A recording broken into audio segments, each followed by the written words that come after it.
Hola amigos, buenas tardes. Bienvenidos a este espacio. El tiempo nos va apremiando.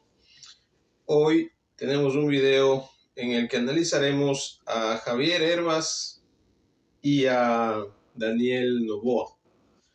Vamos entonces a avanzar un poquito rápido con la revisión y mañana trataré de terminar, si no hoy mismo avanzar un poco más, mañana trataré de terminar con el resto de binomios. Muchas cosas van sucediendo, sobre todo lo más preponderante, la ratificación de la candidatura de Cristian Zurita por el movimiento de el fallecido Fernando Villavicencio. Marcela Guiñaga, como presidenta del partido de Correa, interpuso frente al Consejo Nacional Electoral una impugnación por demás inoportuna, sobre todo desde el plano humano. Eso habla mucho de su pobreza de alma, de su pobreza de valores, de su pobreza de respeto hacia los demás. Marcela Guiñaga debería tener la cabeza enterrada en el suelo como el avestruz, con el respeto que se merece el avestruz, porque ella está siendo impugnada, ella sí, por faltas al código de la democracia. Convenientemente para ella, el día que asesinan a Fernando Villavicencio, al día siguiente era la comparecencia de los interpelantes en el Consejo Nacional Electoral, el careo, como se conoce, justamente para tratar el tema de Aguiñaga y Allen Berbera, ambos haciendo propaganda política cuando Allen Berbera se supone no debería recibir ningún apoyo de ningún partido. Así las cosas en la jungla de la revolución ciudadana. La impugnación de Marcela Guiñaga no fue aceptada porque las pruebas que ella contribuyó no pasaron los exámenes grafológicos. Quiere decir que las pruebas que Aguiñaga llevó al CNE estaban manipuladas. Las firmas eran falsificadas. Esa es la prefecta del Guayas, una más de las concubinas políticas del correísmo. Vamos entonces al análisis de Javier Hervas, algo rápido. En Ecoavis en contacto directo el video que tenemos el día de hoy. La segunda ocasión en que Javier Hervas busca llegar a la presidencia de la República. En 2021, esta figura, entonces desconocida, logró un 15.68% según el conteo final del CNE, nada despreciable, alcanzando un cuarto lugar en primera vuelta. Lenin Hervas, empresario y político, no se detiene en su intención de ser presidente. Alejandra y hoy vamos a revisar sus definiciones para un gobierno corto, donde la ciudadanía espera resultados rápidos, ciertos, visibles. Javier Hervas, buenos días, bienvenido a Contacto Directo. Muy buenos días a mis hermanos ecuatorianos, Alejandra, Lenin, encantado de estar aquí. Javier, al país se le tiene que decir la verdad, el próximo será un gobierno de 1 año y medio, tiempo insuficiente para hacer cambios estructurales. Entonces, ¿cuáles son esos 2 o 3 puntos sobre los que se centraría su gestión en caso de ganar la presidencia? Por supuesto, hay que decir al Ecuador la verdad, Lenin. Y ahí tenemos que analizar los ecuatorianos contra qué nos estamos enfrentando. Mira, por darte un ejemplo, hay 35.000 personas privadas de libertad en las cárceles del Ecuador. 60% se autodefinen que pertenecen a un grupo de delincuencia organizada. 21.000 hombres. Se estima que afuera, en las calles, hay 2 por cada uno que está en la cárcel. Es decir, estamos hablando de 63.000 personas que forman parte de grupos de delincuencia organizada. En Colombia, en su mayor momento de apogeo de las FARC, eran 18.000 hombres armados. Esto lo que significa es que nos estamos enfrentando con un problema de seguridad nacional y así tenemos que enfrentarlo. ¿Cómo? Y eso requiere unidad. ¿Cómo? Pero eso, unidad y estrategia. ¿Cómo los va a enfrentar? con institucionalidad, Lenin. Mira, también sigamos hablando de nuestros hermanos colombianos. Cuando en la misma campaña mataron a Galán, un candidato presidencial, mataron a 2 candidatos a la presidencia más. ¿Cómo Colombia logró salir de ese momento tan difícil de su historia, yendo a recuperar institucionalidad fundamentalmente a través de la Corte Suprema y la Corte Constitucional? Eso es lo que tenemos que hacer los ecuatorianos. Eso es lo estratégico. Estamos hablando permanentemente de lo inmediato y dejamos de conectar con lo estratégico. Los dos van de la mano. A ver, pero ¿cuál es la acción concreta que van a hacer en las cárceles para esas personas, esos miles que están, y cuáles son las acciones concretas a desarrollar en las calles para esos otros miles de personas que corresponden a esos grupos de delincuencia organizada? En lo inmediato, cortar la comunicación. En lo inmediato, mandar a justamente capacitarse personal de la Policía Nacional en investigación y en inteligencia. ¿Sabes cuánto tiempo demora que un funcionario se capacite? Por ejemplo, en Colombia o en Chile, 1 mes. De tal manera que sí se puede reaccionar en lo inmediato a esto que tanto nos afecta a los ecuatorianos. Sin inteligencia, sin investigación, no vamos a poder enfrentar la gravedad de lo que significa en este momento el crimen organizado. Este es un problema estructural. Esto no es un problema que lo solucionamos solamente dando números. Es recuperar institucionalidad en nuestro país, y eso implica directamente a las fuerzas del orden, a Policía Nacional y Fuerzas Armadas. Ahora, esto por el lado de la seguridad, pero la gente también necesita tener plata en su bolsillo. Quieren empleo, y quieren empleos dignos, no el subempleo, no el empleo informal. ¿Qué respuesta tiene Javier Hervas para ese requerimiento? Por supuesto, y por eso permanentemente decimos que la mejor política de seguridad es una buena política económica. En lo inmediato, reactivar los 3 sectores de la economía ecuatoriana que tienen la virtud de una inmediata reactivación: agricultura, emprendimiento, construcción.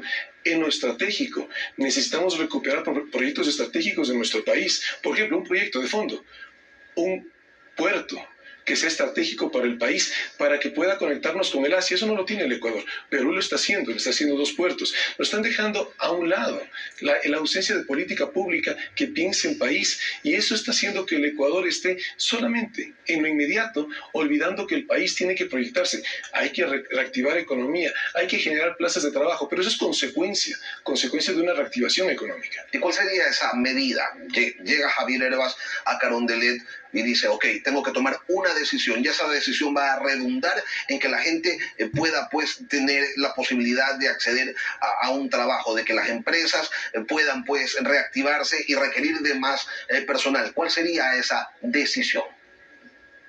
Te menciono, por ejemplo, en emprendimiento en agricultura y construcción. En emprendimiento, acceso a la banca pública. Realmente, Lenin, le podemos cambiar la vida a familias ecuatorianas con un crédito de $300. Es la realidad que viven. Yo estuve, por ejemplo, en Guayaquil, en Ciudad de Dios.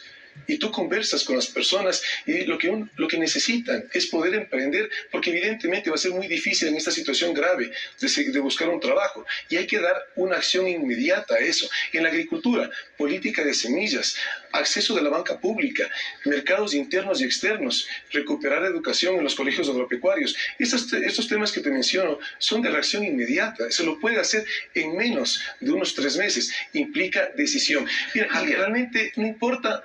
Si me permites, solamente mencionarte, no importa quién llegue, lo que importa es que lo haga con determinación y liderazgo. Y liderazgo también implica humildad. Humildad de no estar pensando que para que el Ecuador cambie para bien, necesitamos tener un presidente que no tenga la soberbia de pensar que lo sabe todo, sino que más bien se rodee de excelentes profesionales para poder hacer... ¿Cuáles son esos excelentes profesionales? Porque usted dice, yo tengo un plan, pero ese plan tiene también a las personas para ejecutarlo. ¿Tiene nombres? Pero de largo hay mujeres y hombres muy capaces. Por ejemplo, un nombre que ya dimos para el sector de salud, como ministro de salud, un doctor que en su historia de vida y en su trayecto profesional lo puede validar, que es Santiago Carrasco. Pero hay muchas mujeres y hombres muy capacitados para los diferentes temas. Lo que necesitamos es despolitizar al gobierno, es decir, colocar personas que sí hablemos de meritocracia, porque hoy en día estamos enterrando la meritocracia con los amiguismos, y lo estamos enterrando con los apellidos rimbombantes, y lo estamos enterrando con pago de favores políticos. Javier Hervas, candidato presidencial por el movimiento Reto. Gracias por acompañarnos, Javier, esta mañana acá a Contacto Directo. Muchas gracias, Lenin. Que trabajemos por un mejor Ecuador. Ese fue entonces Javier Herbas, una entrevista en la que Lenin Artieda le tuvo que ayudar. No sé si ustedes se dieron cuenta. La pregunta de Lenin Artieda era fácil, era directa. ¿Cómo? Y Herbas empieza a dar vueltas y vueltas y entonces el periodista tiene que volverle a preguntar, esta vez más directo todavía, en varias ocasiones, tanto en el plan de salud como en el plan de, perdón, tanto en el plano de salud como de empleo y seguridad. Javier Herbas participó en las elecciones pasadas con la izquierda democrática. Estas elecciones participa con Reto que cambió de nombre, pero que en el pasado era Podemos, partido político del azuayo Paul Carrasco. Paul Carrasco ha sido investigado por corrupción, si mal no recuerdo. Él es un empresario agrícola, según tiene una fortuna de $1,5 millones como patrimonio personal. Como les decía, me parece a mí que su plan de gobierno en general es muy liviano y realmente no tiene esas directrices directas que empiecen con procesos rápidos y específicos, que es lo que el país necesita en este momento, y más para un gobierno que tenemos que recordar siempre que es de 1 año y medio. Entre los planes y los planos que él topó el plano de seguridad. Él dice que le va a dotar de institucionalidad. Topó el ejemplo de Colombia con Luis Carlos Galán. Eso dice que se puede contrarrestar con inteligencia y profesionalismo de las fuerzas del orden. Y entonces ahí Artieda le dice, sí, pero ¿cómo? Eso es una forma, pero el fondo, vamos a las acciones. Y se le ocurrió nada más decir cortar las comunicaciones. Ahí ya uno más o menos se puede dar cuenta por qué en estas elecciones su aceptación no ha sido la misma que en las primeras. Luego en empleo dice que lo que él quiere hacer es reactivar el agro, el emprendimiento y la construcción. Todo esto con acceso a la banca pública. En otra entrevista que él tuvo con Luis Fernando Vivanco de La Posta, Vivanco, como él es, chacarrón, burlón, le dice, ¿y en cuánto darías tú los préstamos? Y él, por salir de la pregunta rápida, ¿verdad?, con una respuesta eficiente, dice al 6%. Y Vivanco le dice, pero si Lazo está dando al 1%. Cuando ves esa clase de cosas, te das cuenta que realmente el plan no está bien consolidado. La gente se ha dado cuenta de eso y pues creo que se ve reflejado en las estadísticas y en las encuestas. Luego le preguntan que si ya tiene un equipo formado o conformado para un eventual gobierno. Mencionó un doctor, Santiago Carrasco. Ese es un ejemplo también que yo creo que vale la pena analizar. El Ministerio de Salud no debe ser, en mi humilde opinión, manejado por un doctor. El Ministerio de Salud debe ser manejado por un administrador. Son dos cosas diferentes. Los hospitales privados tienen un encargado de la administración y un encargado del plano médico. Un administrador de empresa no puede tener a su cargo el esquema médico de salud.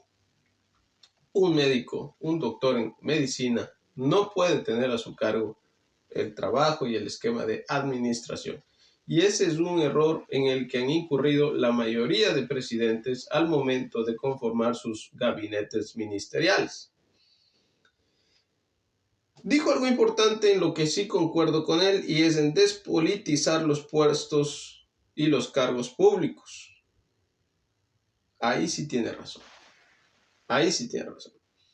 Porque se ha visto y ha sido una constante que todos los gobiernos que llegan, el momento de tratar de balancear las fuerzas en la asamblea, empiezan a entregar las diferentes carteras de Estado y entonces de esa manera al final del día no se ejecuta el plan de gobierno con el que llegaron a ser presidentes. Eso sumado a la corrupción y a la ineficacia de los funcionarios públicos que conforman nuestra casta política, eso es una bomba de tiempo. Ese fue entonces Javier Hervas, que en estas elecciones no le veo chance de llegar a segunda vuelta. Una candidatura, vuelvo y repito, tibia, ni fría ni caliente. Muy difícil así volver a tener la aceptación que tuvo en la primera contienda electoral en la que participó. Vamos entonces al análisis de otro candidato. En este caso, vamos a hablar de Daniel Noboa. Daniel Noboa ha hecho una campaña presencial bastante desabrida, descafeinada, pero realmente en los últimos días, un poquito antes del debate y sobre todo después del debate, se ha visto una gran subida en su aceptación. Eso es producto porque yo no creo que él haya ganado el debate, pero fue el que más coordinación tuvo entre lo que hace y dice. Eso ya le da a un candidato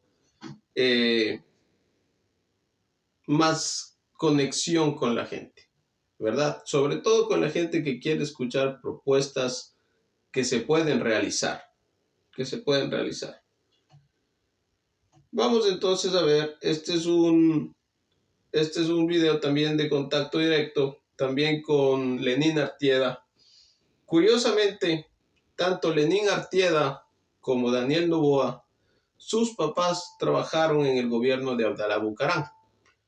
En el caso de Artieda, su papá estaba a cargo de la comunicación de la presidencia, y en el caso de Daniel Noboa, Álvaro Noboa, se estrenó en la escena pública, en la escena política, siendo ministro del gabinete de Abdalá Bucaram. Es así como Álvaro Noboa incursiona en la política del Ecuador, en ese gobierno fugaz de 6 meses que fueron más que suficientes para que roben en grande, sobre todo la familia Bucaram. Vamos entonces a ver un poco de la entrevista. Este es un video un poquito más extenso, lo voy a cortar y ya luego yo iré al análisis. Vamos allá. Vamos a un nuevo presidente que tendrá poco tiempo para cumplir sus promesas de campaña. Por eso, deberá ser pragmático en su forma de gobernar. Es que no hay alternativa. Lenín Artieda está listo para las entrevistas de hoy en Contacto Directo, y también el candidato presidencial por el movimiento ADN, Daniel Noboa. Lenin, el ganador deberá concentrar sus esfuerzos en 2 o 3 puntos clave para el país. Uno de ellos, quizás el más importante, la seguridad. Así es, Fernando, será un gobierno exprés donde no habrá espacio para el error.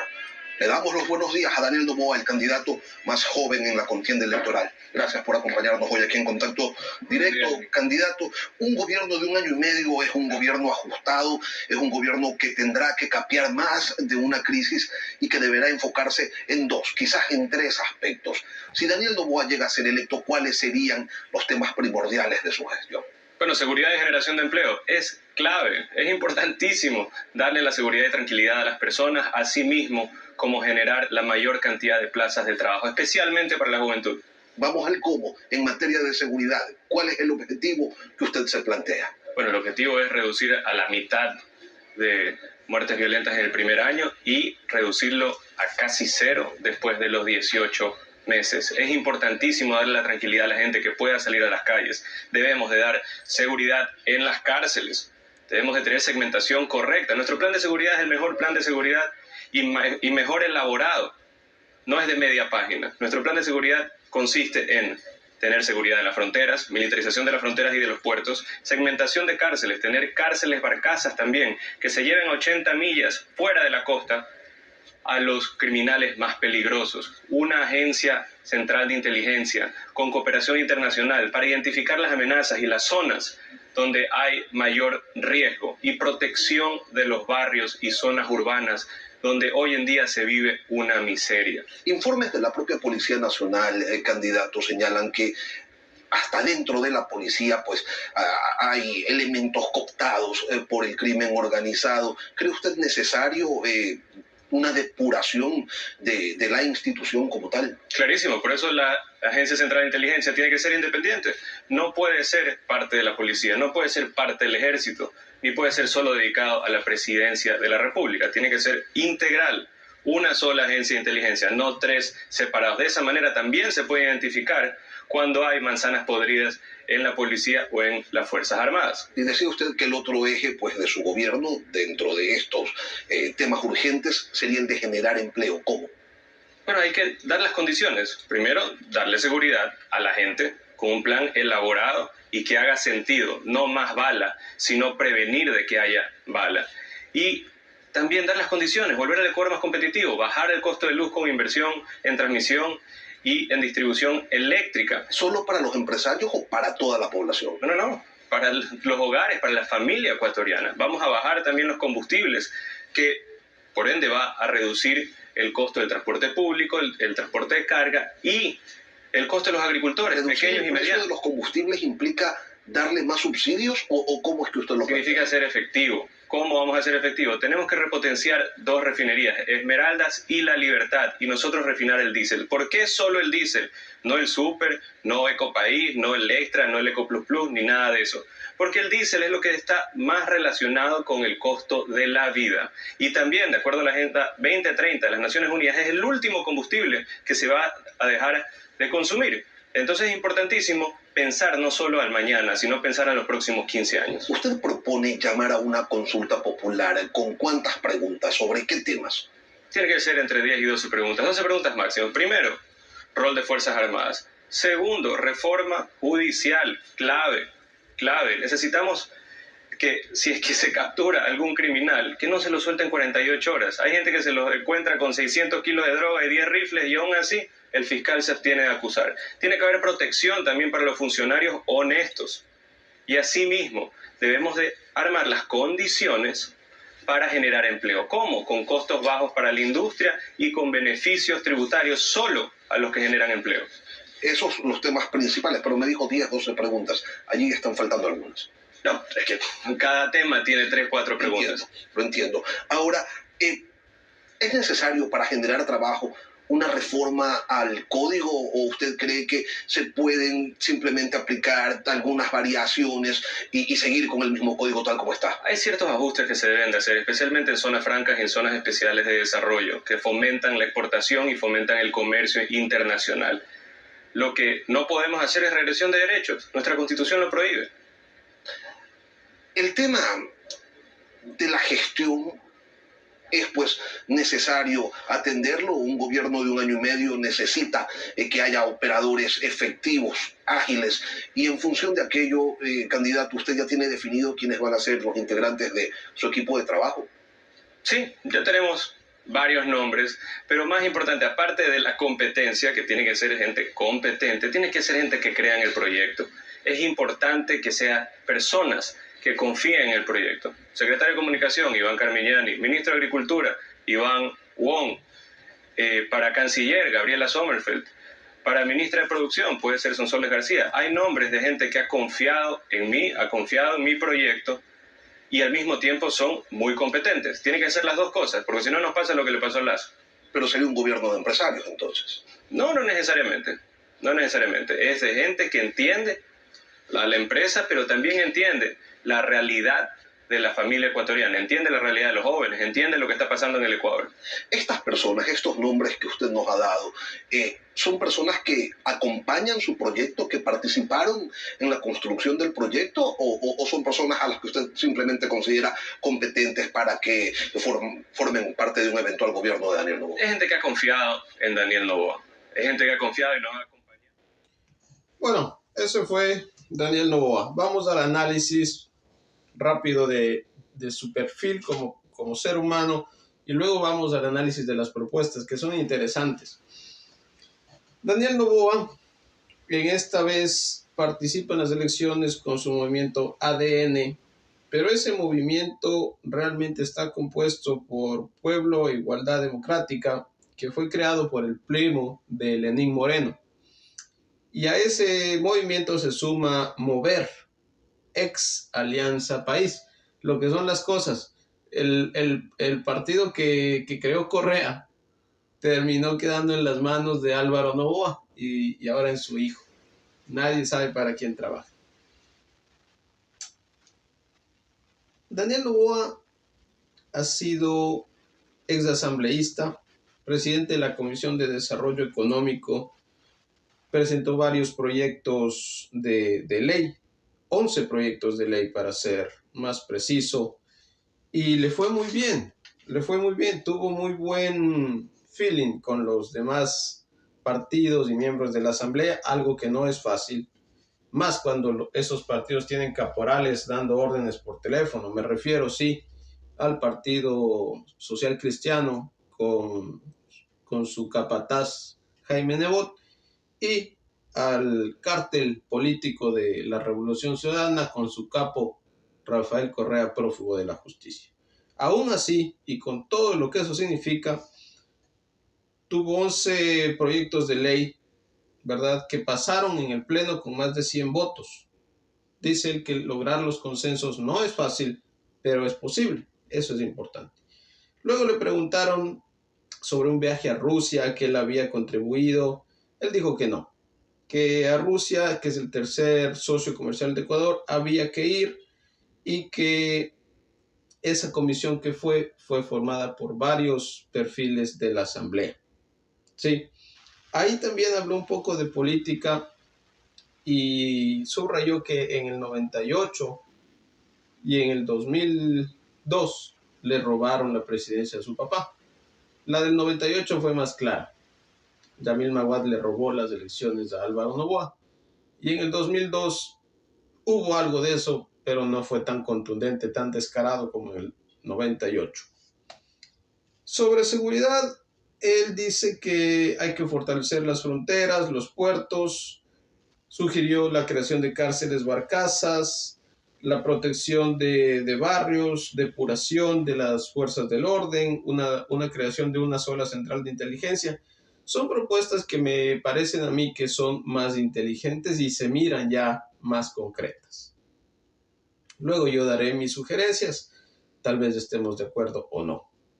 En empleo dice que lo más importante sería al principio darle más flexibilidad a la economía familiar y empresarial, bajando las tarifas de la luz, los combustibles, y esto se refleja en el costo de producción, obviamente baja, los precios bajan.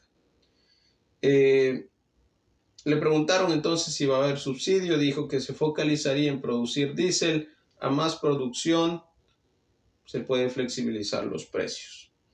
Habló sobre reformas, una posible consulta popular, dijo que sí, en planos de reforma judicial, reforma de las Fuerzas Armadas, zonas francas, entre otras cosas. Mencionó a varios personajes para su equipo de gobierno, cosa que me parece correcto, porque si gana el que gana, que vaya a ganar, tiene que tener ya su equipo listo y no empezar a improvisar, como le pasó, y él lo dijo, Guillermo Lasso.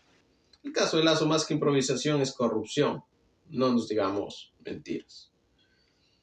Él subrayó algo que dice, y es cierto, a Guillermo Lasso le falló su plan de gobierno porque él no tuvo en cuenta la variable social.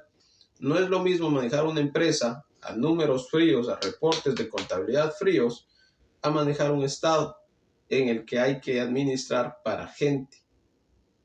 Pequeño detalle. Hizo un buen debate. Fue uno de los que más propuestas tuvo y cuando se le repreguntó fue muy claro en la explicación. Eso es muy bueno. ¿Qué me queda sonando, digamos así, acerca de Daniel Noboa? Y es que él viene de una familia, como todos sabemos, acaudalada, que han hecho su dinero trabajando, pero también han hecho su dinero, y buen dinero, no pagando los impuestos que les correspondían. Y ahí hay un problema. Ahí hay un problema. Uno de los grandes obstáculos de todos los países alrededor del mundo es la evasión fiscal. Ese es el problema. Eso es en lo que hay que trabajar y corregir. En eso se puede trabajar en las reformas que él propone en la consulta, y se debe trabajar la reforma tributaria y la reforma judicial. Si no se trabajan en las dos reformas a la vez, es muy complicado. La depuración de las Fuerzas Armadas y la Policía Nacional es urgente. Al gobierno que entre, si le interesa realmente trabajar en seguridad ciudadana, tienen que depurar todos los mandos altos y medio altos de todas las fuerzas del orden. Por eso yo sugería en el video que hice sobre Villavicencio que en el entretiempo, hasta que todas esas cabezas se corten y se vuelvan a poner a otras personas en esos puestos de mando, es necesario la presencia de los cascos azules para que no se cree un desbalance en el mando y en los agentes que están en el territorio. Ese fue entonces Daniel Noboa, un poquito de mis sugerencias personales. Mucha gente está contenta con él. No creo que avance a segunda vuelta, pero por lo menos dejó la semilla de ideas y propuestas que tienen más cuerpo, que tienen más probabilidades de hacerse realidad. Les agradezco mucho por su tiempo, siempre es un gusto tenerlos en casa. El siguiente análisis es para Yacu Pérez y Otto Sonnenhösler. Vamos entonces a ponernos a la tarea y en el siguiente video entonces analizamos a estos dos candidatos, Yacu Pérez y Otto Sonnenhösler. Les agradezco mucho por su tiempo, como siempre, gracias por su atención. Les sugiero ver una película mexicana, se llama La Ley de Herodes. Véanla en familia. Tiene escenas un poquito fuertes en ciertos fragmentos, pero es muy buena y se relaciona muy bien con la coyuntura de nuestra clase política. La Ley de Herodes, película mexicana, la pueden ver gratis en YouTube. Está muy buena. Va a mover algo en ustedes para recapacitar mejor sobre el voto. Les agradezco por su tiempo, muchas gracias. No dejen de ver la película en familia para que vayan a las urnas con la conciencia un poquito removida. Les agradezco siempre por su tiempo, un gusto siempre tenerlos y aquí estamos a las órdenes. Muchas gracias, cuídense mucho y que todo les vaya muy bien, que Dios nos bendiga a todos. Un abrazo fuerte. Hasta pronto.